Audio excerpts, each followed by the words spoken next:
Good morning, everyone. Hello, and welcome to today's customer-focused webinar series. My name is Adriel Michaud. I'll be hosting today's session, and I'll also be running you through some of the basics of call tracking. Today, the reason why we wanted to go through call tracking, it's actually a pretty powerful piece of the Active Demand platform. It's built in, and once you know how to use it, there's so many really interesting ways you can use it. And it's very quick to, if you're a marketing agency, for example, add new clients on, get their call tracking going, and really understand the impact of your marketing, which I think is one of the key factors of call tracking and of the Active Demand platform. Now, today, in terms of things we're going to cover, we're going to go through how call tracking works, tracking a campaign versus tracking website visitors, how to add call tracking numbers in Active Demand, dynamic number insertion, or DNI, and then some tips and best practices. And this is going to be pretty thorough in terms of what we're going to go through, but keep in mind that actually doing it yourself, like actually starting up a call tracking number or building a DNI pool, is faster than my presentation. I could build a 5-call DNI pool faster than I can explain how to build a 5 phone number DNI pool. So it is pretty quick once you know how to use it and what the caveats are. So first, not everyone's video people. If you've got coworkers who just can't be bothered to watch a video, there may be article people or something like that. We do have Active Demand Academy. That's at learn.activedemand.com. You can head over there and get certified in Active Demand. And if you get fully certified with the advanced, we'll even print out a fancy certificate and mail it to you. So there's some advantages there. And we'll give you $50 of free call tracking as well. So some advantages for your company. We have support articles at engage.activedemand.com. Those are more prescriptive. They kind of tell you exactly what you need to do and all the different steps you need to go through. We have some YouTube how-tos. So if you are that video person, we have lots of videos on our YouTube channel. And then we have our blog as well, where we kind of go through various different things, whether they be new features or different unique ways of using the platform or whatnot. So those are the learning resources that we have available with Active Demand. And then, of course, we have these monthly webinars like the one you're on right now. First, why call tracking? Well, the thing that I see frequently is, if everything's virtual and you never even touch your phone, oh well, call tracking might not be that important. But that isn't most businesses. Most businesses today, B2B businesses, even B2C businesses, they still see a lot of incoming calls as the first touch point with a customer or with a prospect. So if you're getting, and again, B2B companies might be like 50%. So some of the companies that I've looked at, 50% of the first touches they get with a prospect might be that first call that they get in. And it's easy to think about.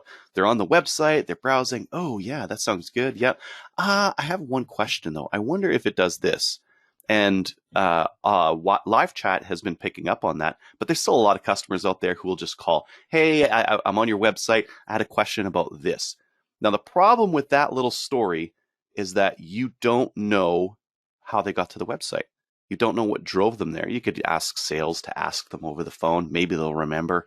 My experience with asking customers is not very good. A lot of the times you ask them, and then if you actually track it afterwards, you find out, they clicked on a PPC ad, and they said it was organic, or they said they came from Facebook, but I see that they came from Instagram and all these other fun things, right? So getting that tracking in there is super important. It's super important to know what's causing the phone to ring for your customer. And again, if you're an agency, this is part of showing the value to them, showing what value your agency brings. And if you can show, hey, we're making the phone ring, 10 times a week or 20 times a week or whatever the case might be, that's increasing the value that your customers see in your agency and helping there. More targeting data. So one of the things that we can do if we record the call, we can transcribe the call, we can look for particular keywords used on that call, and then we can personalize based on it. A lot of people, there's this conspiracy theory out there that Facebook's listening to you and they have their microphone recording. They don't. We do. So we are recording them. You can enable those call recordings, and you can actually target based on those. So if someone mentions, like for example, with us, if someone mentions a particular CRM, like they use Pipedrive or they use Sherpa or something like that, we can then dynamically change the content on our website. So then the next time that they come, we can showcase that. Hey, we integrate great with Sherpa or Pipedrive or Salesforce or whatever. And they'll be like, oh, yeah, that's the CRM I have. Oh, fantastic. I'm glad that these guys integrate. So you can see there that personalizing based off of those phone calls can really help. And then the third note is just better tracking for offline initiatives, trade shows, brochures, and that kind of thing. Maybe your boss is forcing you to do some crappy data sheet. You got to print it and give it out to customers. And you're like, I don't think anyone even uses these things. Well, the way to beat the boss isn't to just say no and argue and stomp your feet. It's to collect the data on them on the initiative, and then present it in a clear way. Hey, you said to do the data sheet. I put a unique phone number on that data sheet, and we sent 5,000 of them out, and no one ever called the phone number. And we expect that some people would just Google us and go to the website, but no one called the phone number at all. I don't think that this is working that great. So you can see that can really help with understanding which initiatives are working, at least getting a clue, at least getting like a little bit of insight into them, and seeing where your time or money may be better spent. So lots of really, really good benefits. I would say the big one is just understanding what marketing's working, because we can't see that if the calls just come in and we don't connect how they came in. So let's get into a little bit about how call tracking works. First, the journey of a call tracking number. So a call tracking number, it's displayed on your website, a sign, business card, email, whatever. That number is called. So a prospect sees the phone number, calls it. It gets redirected. It gets redirected to another phone number, to someone else in your organization based on rules. So we have a ton of rules that we can set out, or it can just be a simple forward. You called Bob's tracking number forwarded to Bob. That's a straightforward. Or you called the company line, that redirected to the company general line. Now that said, now that a lot of people are working from home right now, we find a lot of people using the flexibility in this call tracking and call forwarding to enable remote work. So if you have a team of, say, 3 salespeople, you can either do like simultaneous ring, or you can do ring this guy and then ring this person afterwards and ring that person afterwards. So there's some pretty good flexibility in here that can really help connect to the salespeople. So that's the general journey. Now on the back end, the cool stuff that happens is we can capture that call in. We can get additional data on that call. And we can see what marketing strategy is working for us. And that's, again, the key part here is that phone rings. We need to know what caused that phone to ring. We're going to get into the difference between tracking a campaign and tracking website visitors. This is one of the first things you see when you start to add a new phone number inside the ActiveDemand platform. And it's really easy. If you want to track website visitors, if you want to do DNI, use the website visitors one. If you want to track offline, spin up a quick burner phone number to track something real quick, do the track a campaign thing.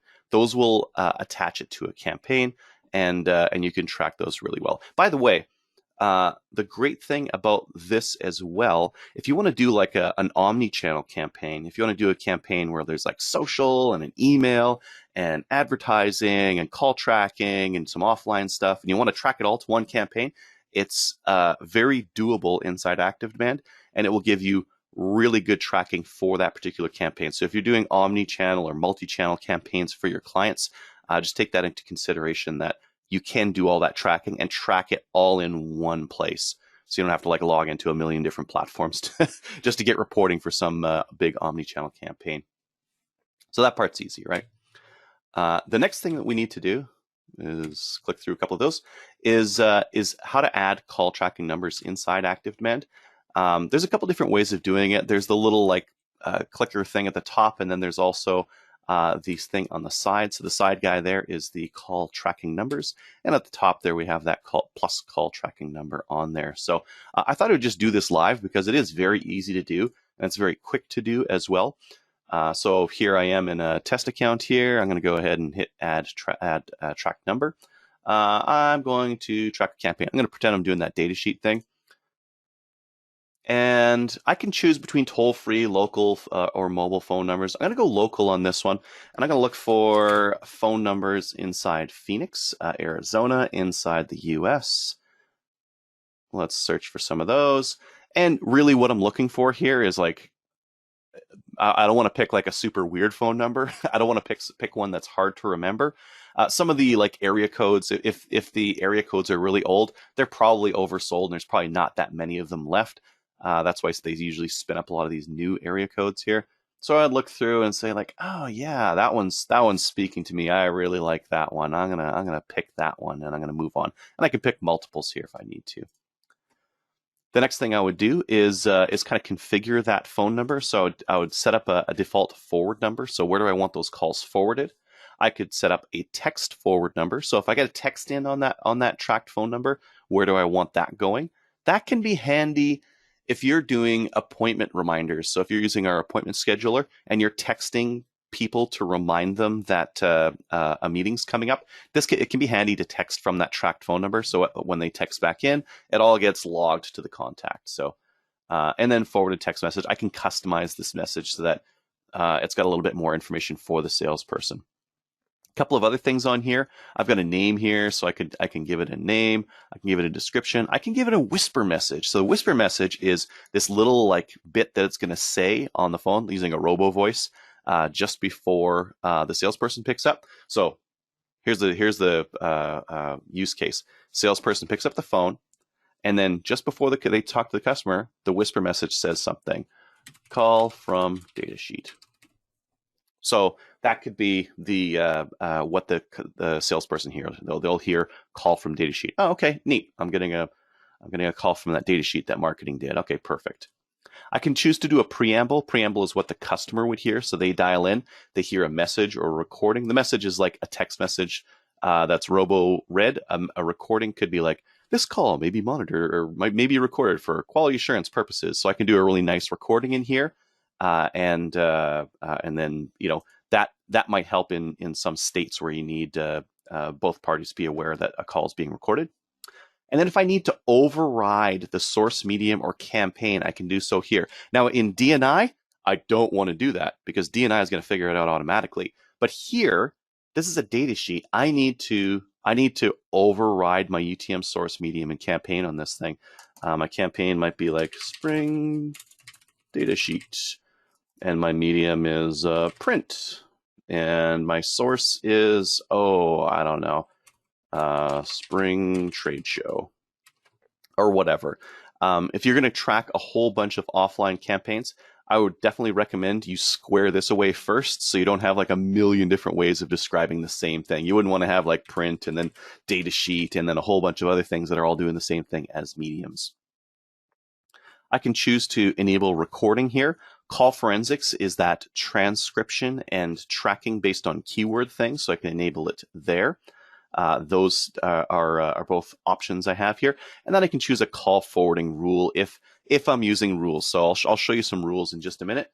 But that's it. That's like this is I've spent more time talking about this than I would have just configuring it. But this is a very quick way of doing a call tracking number. So I'm just going to cancel that one. I don't actually want another Phoenix number on the account, but so we would go in, we would add that tracked phone number, choose whether it's a campaign or website, and we would go through all these different features to figure out what we want to do. Now, in terms of call forwarding, there's a bunch of different options that we have. We have conditional call forwarding. We have IVR or interactive voice response. Press 1 for sales, press 2 for marketing kind of a thing. And then we also have call forwarding schedules. So the schedules one, pretty useful. The scheduling one allows you to, for example, if it's after 7 p.m., don't forward it to sales. If it's at this time, forward it to sales. If it's so that kind of thing. So call forwarding schedule is very good. Conditional call forwarding. If it's from Texas, forward to Jim. If it's from Florida, forward it to Sue.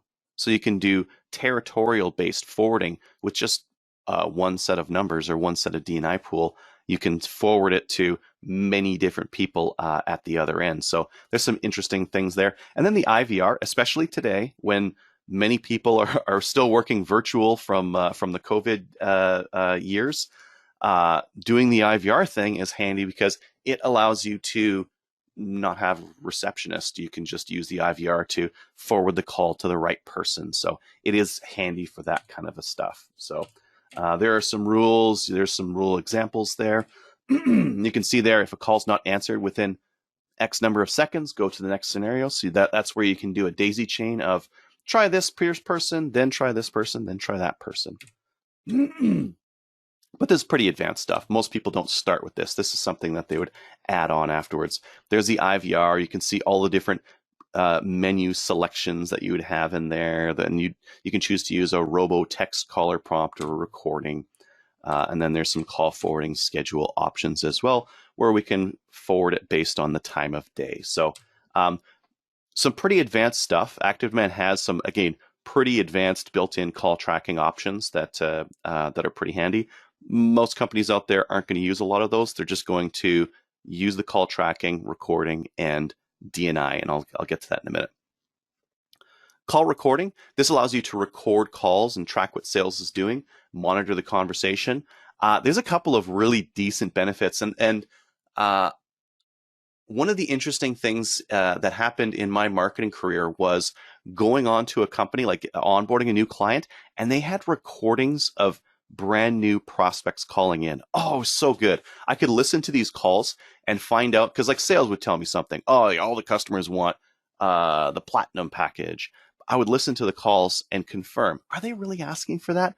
And what I found, some salespeople were actually seeding the conversation. They're like, oh yeah, platinum package. And it was so interesting because I got to hear the voice of the customer from their own voice. So from a marketing perspective, oh my God, it was so good. You can hear exactly what they're saying.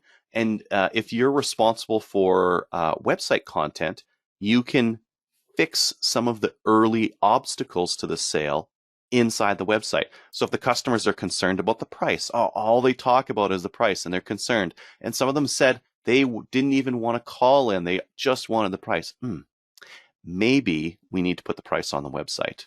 And that's an argument that a lot of marketing agencies have with their clients, or a lot of clients have inside their organizations as well. So I think that it's such an interesting piece of data, and then there's so many interesting insights you can get from it that I would love call recording just for that. From the sales manager's point of view, getting call recording, you always want to like believe your salespeople are doing the best and they're always representing your company. But if you listen to calls, you'll find some pretty bad ones in there. And really, it comes back to the old adage: what gets measured gets done. You gotta listen to the call recordings to make sure that the sales is properly representing the company and they're not doing anything that they shouldn't be doing. So really great for sales management there as well. Dynamic number insertion, or DNI. It's got this. It sounds really fancy. It sounds complicated, and it's just the easy. It just swaps the number out. So the company will have a phone number on the website. You build a pool of phone numbers and then it just automatically replaces it on the website. Each website visitor sees a different phone number. If a number rings, if one of those phone number rings, ActiveDemand will connect the call to the web session. So we connect the phone ringing to whoever's on the website at that time. So the beautiful part of that, you get to see what channel brought them in. Was it PPC? Was it Google Organic? Was it Facebook? And you get to see any past visits as well. Some of these customers have come to the website multiple times. We track those. We don't know who they are yet. So they come to the website, they leave, they come to the website, and we know there's this person. They keep coming to the website, and we know what pages they've been to. We don't know who they are yet. As soon as they call in, okay, I've got the caller ID, I've got the phone number, and I can attach it to these web sessions. So you get that information afterwards. Some companies, what they like to do is once they get that call in, they email sales and they say, hey, you just got a call in. Here's the web session of the prospect you're talking to on the phone right now. That can be handy for sometimes for salespeople. You can see if that person was if they've viewed the pricing page, for example, if they viewed the case studies pages, and then you can redirect them accordingly. So long story short, you pick up a few different phone numbers and you use them to replace the company phone number on the website. I want to show an example of this. I just Googled a plumbing company. I don't know if these guys are using us or not, but I see a phone number of 415-7603. I'm going to refresh it. I'm going to see, look at that phone number. Watch it. Does a changeover, right? Now, normally that's so quick that most customers can't notice it. But this phone number that I see right now, that's only showing up for me.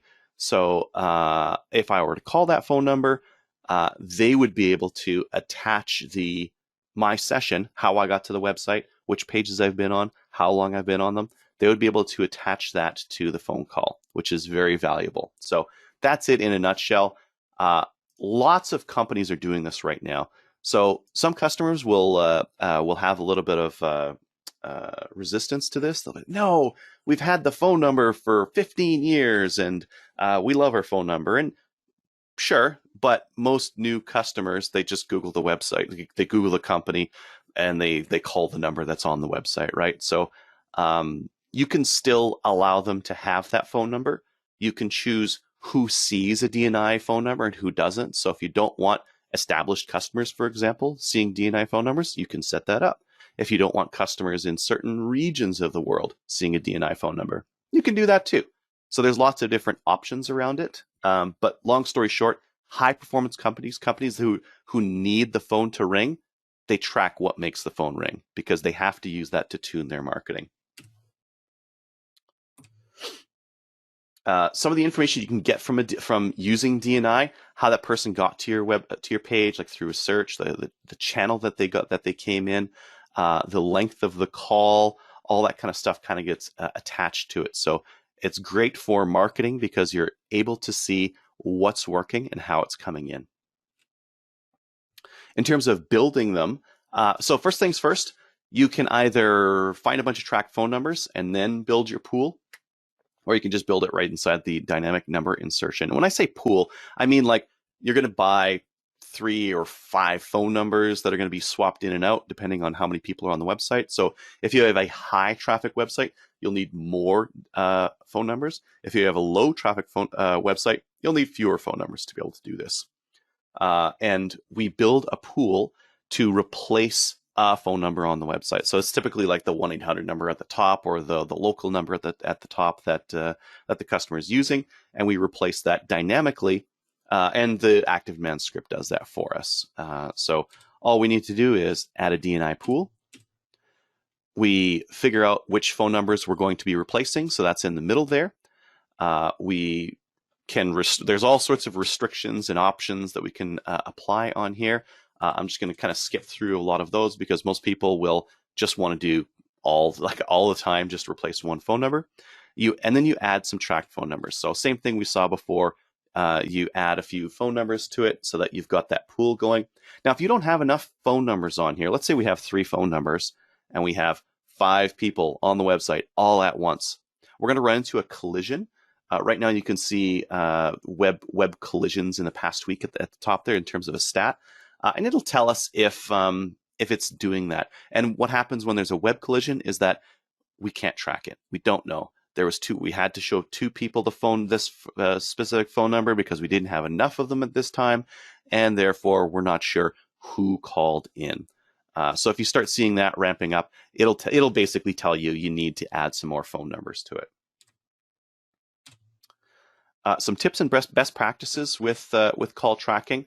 Definitely like track things that you want to that you need to tune and make better. So campaigns for print ads, business cards we can do. So if you're a fairly agile company and you're starting to use bring your own device, like bring your own cell phone, bring your own computer for new hires, and you have salespeople, put a tracking phone number on a business card. They don't have to give people their cell phone number.